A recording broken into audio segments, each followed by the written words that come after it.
Hello বন্ধুরা, আজকে আমি তোমাদের সাথে শেয়ার করছি পুঁটি মাছের সর্ষে বাটা চচ্চড়ি। দেখো, আমি প্রথমেই মাছগুলোকে ভালো করে কেটে নিয়েছি। তারপর মাছগুলোতে নুন হলুদ মাখিয়ে নিয়ে কড়াইতে তেল দিয়ে তেলটা গরম হয়ে গেলে ওর মধ্যে মাছগুলো ছেড়ে দিয়েছি। কড়াই কিন্তু ভালো করে গরম করে নিতে হবে, আর তেলও ভালো করে গরম করে নিতে হবে, না হলে কড়াইতে লেগে যাবে। এই যে দেখো, আমি এর জন্যে সর্ষে বাটা করবো জন্যে এর মশলা করে নিচ্ছি। মশলা হচ্ছে কালো সর্ষে আমি ধুয়ে নিলাম, আর হচ্ছে 4টে কাঁচা লঙ্কা নিলাম ঝাল অনুযায়ী। এই লঙ্কাগুলো একটু ঝাল কম তাই, আর নিয়েছি একটা রসুনের কুয়ো।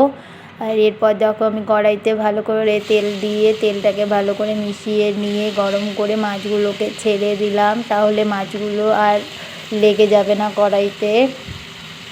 কড়াই ভালো করে গরম করে নিয়ে মাছ ছাড়বে সবসময়, না হলে কড়াইতে মাছ লেগে গেলে নষ্ট হয়ে যাবে, মাছগুলো ভাজা হবে না ভালো। আর এই যে দেখো, আমি ভালো করে ভেজে নিব মাছগুলো। আমি কিভাবে রান্না করছি দেখো তোমরা, একদম সোজা পদ্ধতি। আর এই মাছের চচ্চড়িটা খেতে আমার তো খুব ভালো লাগে, তোমাদের কেমন লাগে বলো। আর যারা খাওনি এখনও তারা এইভাবে মাছের চচ্চড়ি রান্না করে নিয়ে খেয়ে দেখবে, দারুণ লাগে। আমাদের বাড়িতে সাদা সর্ষেই খায়, কিন্তু আমি আজকে কালো সর্ষে দিয়েই করব, কারণ কালো সর্ষেও ছিল আর আমার ইচ্ছে করছিল যে কালো সর্ষেটা দিয়েই করি, তাই আমি কালো সর্ষেটাই বেটে নিয়েছি দেওয়ার জন্যে। তো দেখো, মাছগুলো ভালো করে ভাজা হয়ে গেল, এপাশ ওপাশ করে ভেজে নিয়েছি। এখন আমি এগুলোকে নামিয়ে নিব। নামিয়ে নিয়ে কড়াইতে তেল দিয়ে ওর মধ্যে 2টো মিডিয়াম সাইজের পেঁয়াজ কেটে রেখেছি দিয়ে দিব।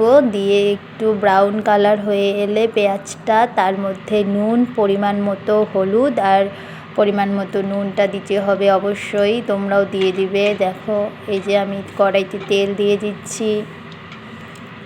তেলটা দেওয়ার পর একটু গরম করার জন্য রেখে দিতে হবে কড়াইতে। তো গরম হয়ে গেলে তারপর এতে পেঁয়াজগুলো ছেড়ে দিব। এখন দেখো, ছেড়ে দিয়েছি। পেঁয়াজগুলোকে ব্রাউন কালার করে অবশ্যই ভেজে নেবে কিন্তু। তারপর পরিমাণ মতো নুন হলুদ দিতেই হবে, মাস্ট, তাই দিবে।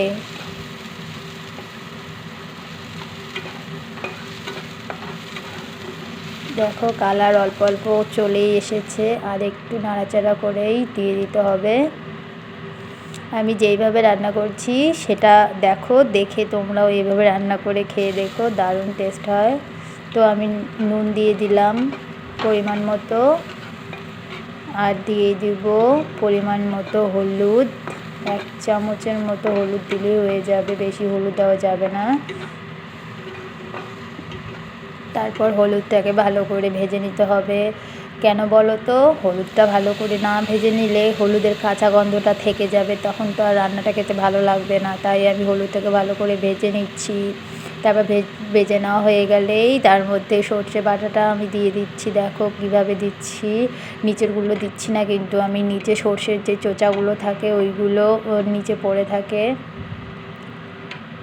তো আমি আবার ওই বাটিটার মধ্যে অল্প জল দিয়ে ওপরের জলগুলো দিয়ে দিব। নিচে দেখা যাবে যে হচ্ছে সব মানে কালো কালো সর্ষের চোচাগুলো পড়ে থাকবে, ওইগুলো দিই না আমি। তো দেখো আমার পুরো রান্নাটা কিভাবে করছি, দেখো জলটা ফুটে এসেছে। এইবার এর মধ্যে মাছগুলো ছেড়ে দেব, ছেড়ে দিয়ে কিছুক্ষণ জাল দিতে হবে, মাছগুলোকে দিয়েও ফুটিয়ে নিতে হবে, তাহলে মাছগুলোও সেদ্ধ হবে আর এর ভেতরে ঝোলগুলো ঢুকবে, স্বাদ লাগবে মাছগুলো খেতে।